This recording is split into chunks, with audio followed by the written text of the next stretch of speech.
My parents abandoned me and sent me to live with my grandparents because they didn't see a future for me.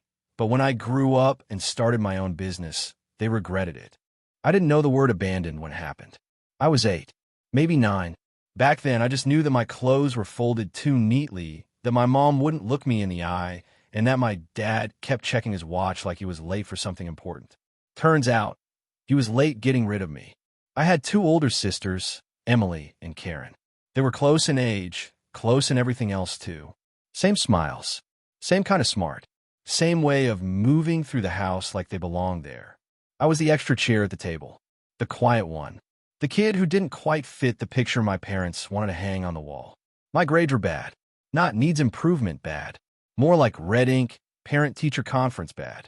I tried, at least I think I did, but books never talked to me the way they talked to my sisters. Emily breezed through math like it was a warm-up lap. Karen read novels like she was breathing. Me? I stared at pages until the letters blurred. Then I stared out the window and wondered how long it would take to walk to the end of the street and not come back. My parents noticed everything about my sisters. Their trophies, their report cards, their smiles and school pictures.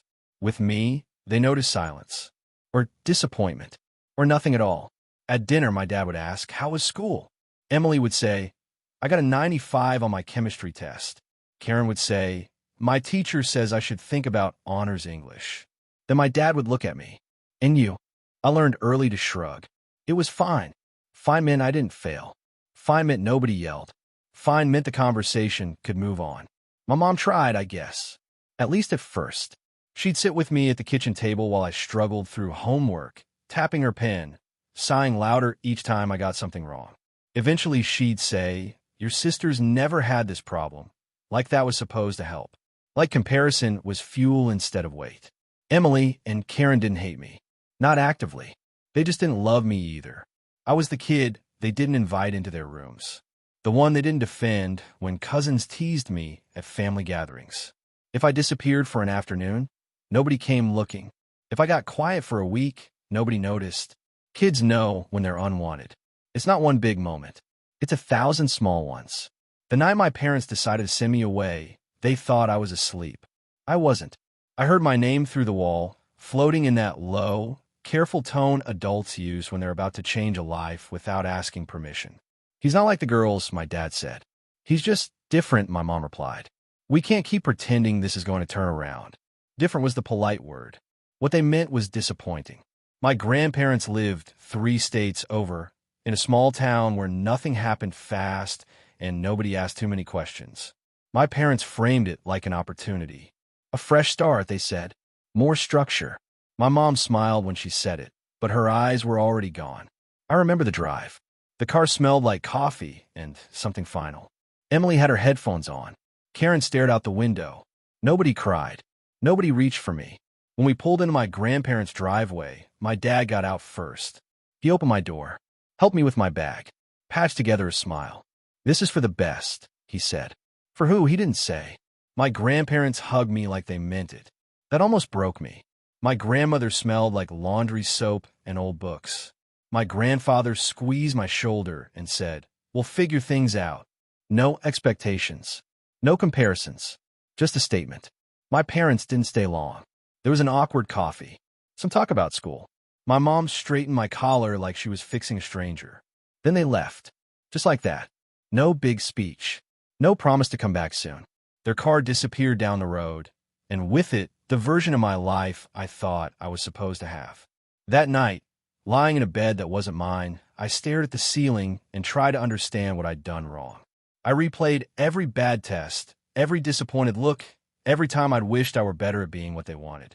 None of it added up to exile. But here I was. The thing about being sent away is this. It teaches you early that love can be conditional and silence can be loud. It also teaches you to watch people closely, to notice patterns, to understand that when someone decides you're not worth the investment, they don't usually say it out loud. Years later, I'd realized something else happened that night. Something quieter, more important. A question took root in me, small but stubborn. What happens if they're wrong? I didn't know the answer yet. I didn't know it would take years, miles, and more betrayal than I care to count. All I knew was that the people who made me didn't believe in me. And that kind of doubt has a way of either breaking you or hardening you into something useful. At 8 years old, lying in my grandparents' house, I decided not to disappear. I decided to wait. My grandparents didn't ask why my parents sent me away. That mattered more than they ever knew. They just took me in like I'd always belonged there. Like I was late coming home instead of dropped off and forgotten. Grandpa woke up early every morning. Same routine. Coffee first, black, no sugar. The house would creak as he moved around the kitchen, and by the time I wandered out half awake, there'd be eggs on the stove and toast already buttered. He never rushed me, never asked about grades, never asked what I was going to do with myself. He'd just slide a plate in front of me and say, eat. Day's easier when you're fed. Grandma was quieter, but she saw everything. If I didn't sleep well, she knew. If I was upset, she didn't push. She'd just sit beside me on the couch in the evenings, knitting or folding laundry, her presence steady and warm. Sometimes love looks like questions. Sometimes it looks like space. She knew the difference. They went to my school meetings. Every single one. When teachers talked about my struggles, Grandma nodded like she was listening to a weather report. Grandpa asked one question every time. Is he trying? When the answer was yes, Grandpa would say, then we're good. No one had ever said that about me before. I had chores, but they weren't punishments. Feeding the dog, helping Grandpa in the garage, carrying groceries, real things that mattered. When I messed up, Grandpa corrected me once and trusted me not to do it again. That trust did something to me. It straightened my back a little, made me want to live up to it. At night, Grandma would sometimes tell stories. Not dramatic ones, just small memories. How Grandpa used to forget where he parked the truck. How she burned dinner their first year married and cried about it. She laughed when she told it, like mistakes were allowed in her world. I remember one night, maybe a month after I arrived, when I finally asked, did I do something wrong? She didn't answer right away, just reached over and held my hand. Her grip was firm. Certain. No, she said. You were just born into people who didn't know how to love you right. That sentence settled into me like a truth I've been waiting to hear. Grandpa showed his love differently. He taught me how to fix things. A loose hinge, a busted radio, a lawnmower that wouldn't start. Most problems, he'd say, aren't as complicated as people make them. You just have to stay with them long enough.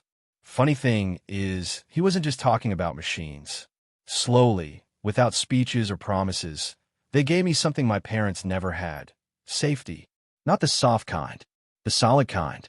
The kind that doesn't disappear when you disappoint someone. My grades didn't magically improve. I was still me. But for the first time, failing didn't feel like proof that I didn't belong. It just felt like something to work through. Some nights, I'd lie in bed and think about my parents. About my sister. After the first few weeks, I started noticing the phone. It sat on the small table in the hallway, beige and heavy, with a cord that always tangled itself no matter how careful you were.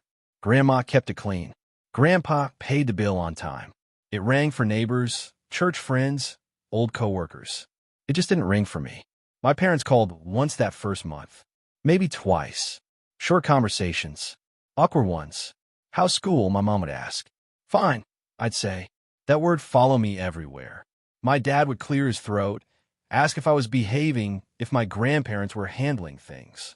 Like I was a package that needed managing. When the call ended, there was no warmth left in the room. Just the dull click of the receiver and Grandma quietly putting it back where it belonged. After that, the calls slowed down. Birthdays passed with cards signed in a hurry. No notes, no questions, just my name misspelled once, and a check that felt more like a receipt than a gift. Weeks turned into months, months into years. They didn't call to ask how I was doing. They didn't call to hear my voice. They didn't call when I got sick or when I finally passed a math class without help. They didn't call at all, really, and that told me everything. At first, I waited. I'd hear the phone ring and feel something lift in my chest before it fell again. Wrong number. And someone. Church committee. Never them. Then I stopped waiting. Grandma noticed before I did. One evening she said, real casual, you don't have to sit near the phone, you know. I hadn't realized I was. My sisters didn't call either. No letters. No updates. No miss you. I saw their lives through secondhand comments and the occasional photo mailed at Christmas. Smiles frozen in places I no longer belonged. It hurt less than I expected. Or maybe it hurt so much that something in me shut the door. Grandpa never badmouthed my parents. Not once. That was his way. But sometimes, while fixing something in the garage, he'd say things like, "People show you who they are by what they don't do." He'd say it like a general rule, not advice. I took it anyway. I started to understand something important. Love isn't loud promises. It's consistency. It's showing up. It's the phone ringing when it matters. My parents had my number. They always had. They just didn't use it. That realization could have made me bitter. Maybe it did for a while. But mostly, it made me independent in a way kids shouldn't have to be so early. I stopped expecting rescue. Stopped expecting explanations. I learned to stand where I was planted. School was still hard, but I tried more. Not for them. For me. Grandpa helped when he could. Grandma encouraged effort, not outcomes. When I brought home a barely passing grade, she smiled like it was a win. Because to her it was. Sometimes I wondered if my parents felt relief. Like sending me away solved a problem they didn't want to fix. The thought used to keep me up at night. Eventually, it lost its power. Because while they were choosing silence, my grandparents were choosing me. Every day, without ceremony. On my 13th birthday, there was no call from my parents. No message. No apology. Grandma baked a cake anyway. Grandpa lit the candles and told me to make a wish. I didn't wish for them to come back. I wished to become someone they couldn't ignore forever. Not out of revenge. Out of clarity. That was the year I stopped feeling like the kid who'd been sent away and started feeling like someone who was being built piece by piece by people who actually cared. And somewhere in that quiet, in that long stretch of unanswered calls, I learned something that would stick with me for the rest of my life. Silence isn't confusion. It's an answer. Something shifted around 14. It wasn't dramatic. No movie moment. No sudden genius. It was quieter than that. More stubborn. I started noticing patterns, how effort stacked, how small wins added up. Grandpa used to say, "You don't need to be the smartest guy in the room. You just need to be the one who doesn't quit." I took that seriously. Maybe too seriously. But it worked.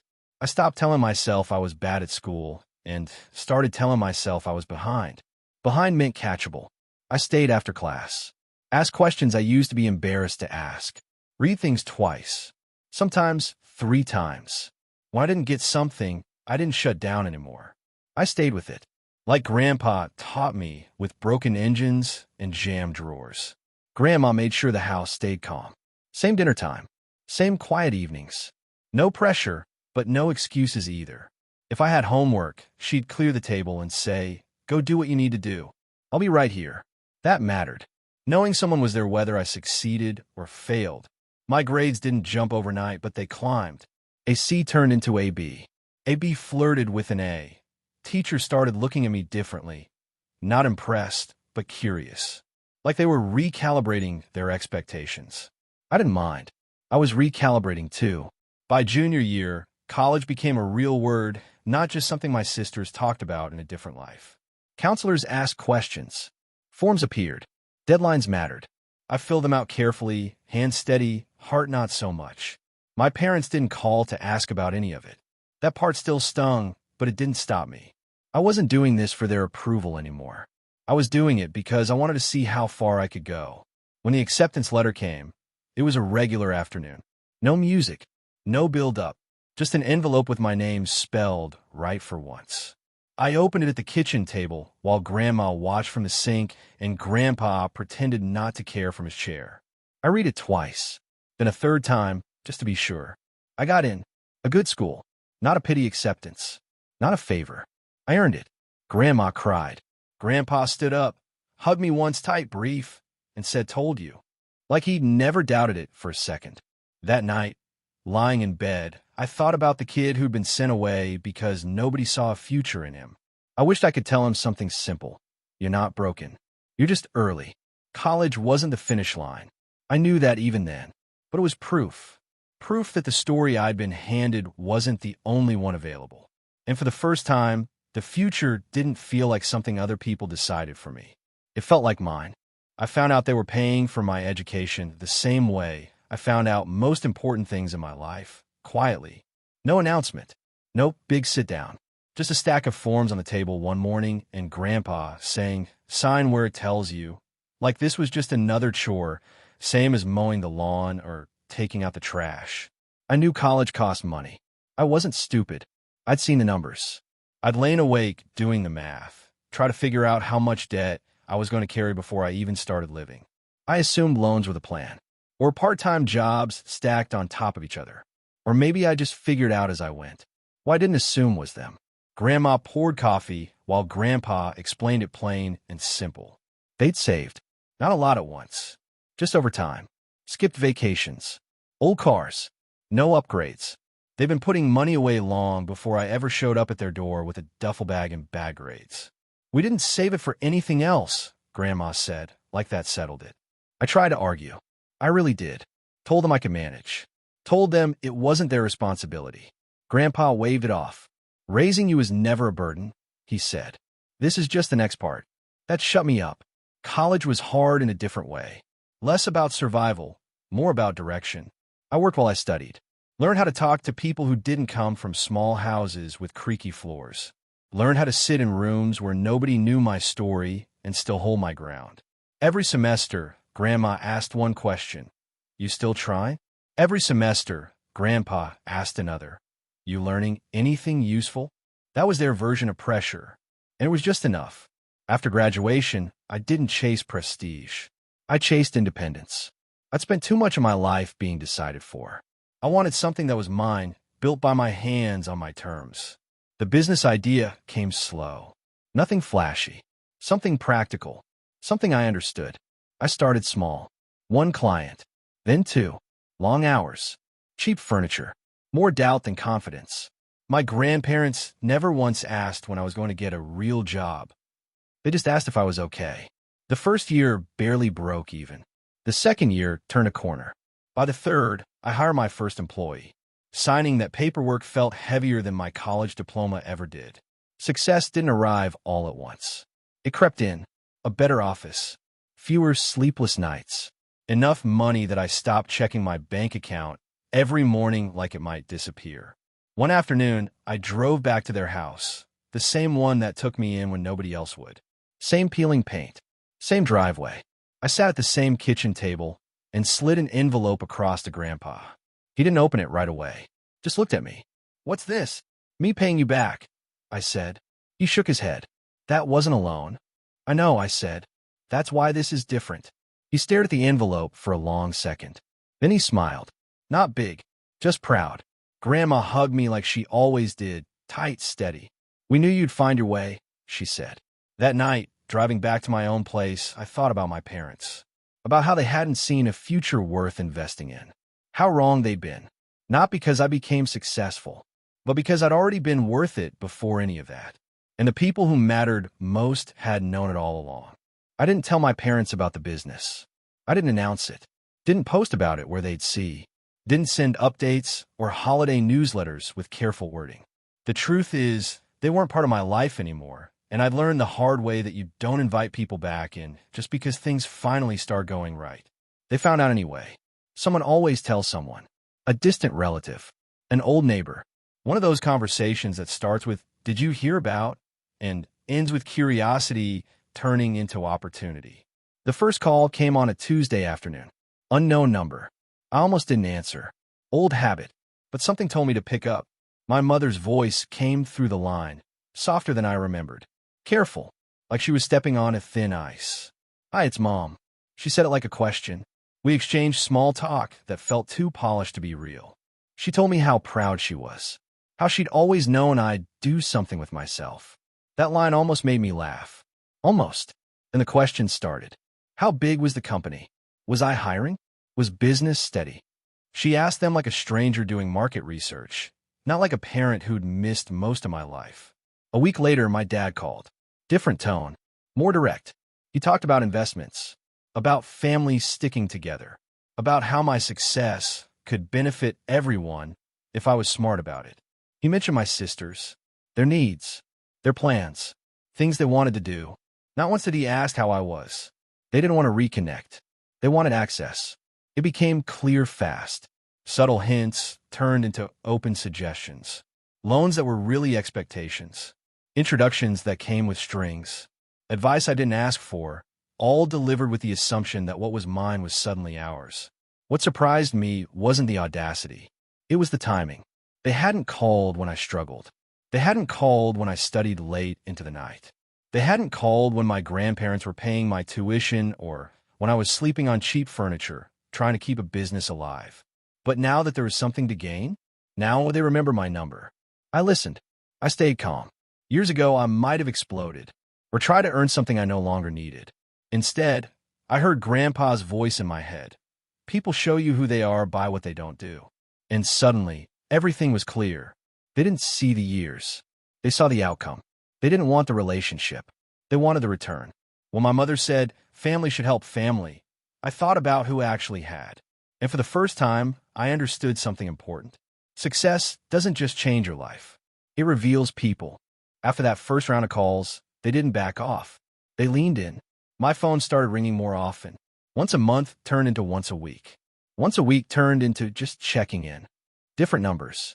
Different times of day. Same goal. My mom cried more. Not loud, not messy. Controlled tears. The kind meant to land softly, but stick. She talked about regrets. About how hard things had been back then. About how they'd done what they thought was best. She started bringing up my grandparents a lot. You know, she'd say, "You're successful because of them. They really shaped you." That part was true, and she knew it. What she didn't say out loud, but wanted me to hear, was the rest of it. So don't shut us out. So help us now. So make it right. My dad took a different approach. Practical. Strategic. He talked about how Grandma and Grandpa were getting older. How I'd probably be the one taking care of things eventually. How family unity mattered, especially with money involved. One time he said, "If it weren't for them, you wouldn't be where you are." I paused before answering, long enough that he filled the silence with another explanation. "I'm not saying we deserve credit," he added quickly. "I'm just saying we're all connected." That was the word they kept using. Connected. What they really meant was indebted. They wanted me to feel like my success wasn't fully mine, like it belonged to the family now, like saying no would somehow be a betrayal, not of them, but of the people who actually raised me. That was the clever part. They tried to use my gratitude as leverage. But here's the thing they didn't understand. Gratitude isn't guilt. Yes, my grandparents made me who I am. Yes, they invested in me when no one else would. That didn't mean I owed access to people who disappeared when it was inconvenient to stay. Every time my mom said, "We're just so proud of you," I heard the years she hadn't called. Every time my dad talked about unity, I remembered how easy it had been for them to send me away. I stayed polite, calm, short. I didn't argue. I didn't explain myself into a corner. I didn't reopen doors just to prove I wasn't bitter. I just didn't give in, because the truth was simple, even if it made them uncomfortable. My grandparents didn't raise me so I could be used. They raised me so I could stand on my own. And that's exactly what I was doing. Each call ended the same way. A pause. A hint of disappointment. Another promise to talk again soon. But with every call, their words had less weight. They were trying to rewrite the story, turn absence into sacrifice, distance into wisdom, and opportunity into entitlement. I wasn't buying it. I'd already learned the difference between love that shows up and love that shows interest only when there's something to gain. And once you see that difference clearly, you don't unsee it. You just choose better. One day, the phone stopped ringing. Not all at once. No announcement. No final argument. Just fewer calls, then none. A week passed, then a month, then long enough that I realized something had changed. They'd finally understood. Or maybe they'd just gotten tired. Either way, the silence felt different this time. It wasn't sharp. It didn't ache. It didn't ask anything of me. It just was, and I was okay with that. Life kept moving. The business grew steady, not frantic. The kind of growth that lets you breathe. I hired good people. Let go of the ones who didn't fit. Learned that leadership isn't about control, it's about clarity. I came home at reasonable hours. Slept through the night. Ate dinner without checking my phone. I spent more time with my grandparents. Grandpa moved slower now. Same routines, just gentler. Grandma still asked if I was eating enough. We never talked about my parents unless someone else brought them up. There was no need. Everything that mattered had already been said in how we showed up for each other. One afternoon, sitting on the porch with Grandpa, he said, "You did good, kid. Now you're doing good. You did good." Like something had closed cleanly. I thought about my parents sometimes. Not with anger. Not even with sadness. Just with distance. I hope they were okay. I hope they figured themselves out. But I no longer needed anything from them. Not explanations, not apologies, not pride. That chapter didn't need a rewrite. What surprised me most was how normal everything felt. No dramatic payoff. No revenge. Just stability. Peace. The quiet satisfaction of a life that made sense. I used to think success would feel louder. Like something you'd notice every day. Turns out, it feels like calm. It feels like knowing who stood by you when there was nothing to gain. It feels like boundaries that don't need defending. It feels like a phone that rings only with voices you trust. My parents stopped calling, and I didn't feel abandoned. I felt finished, with that part of the story at least. Everything that mattered was already in place. The people who chose me, the life I built, the peace I earned. And for the first time, there was nothing left to prove. Just a life to live.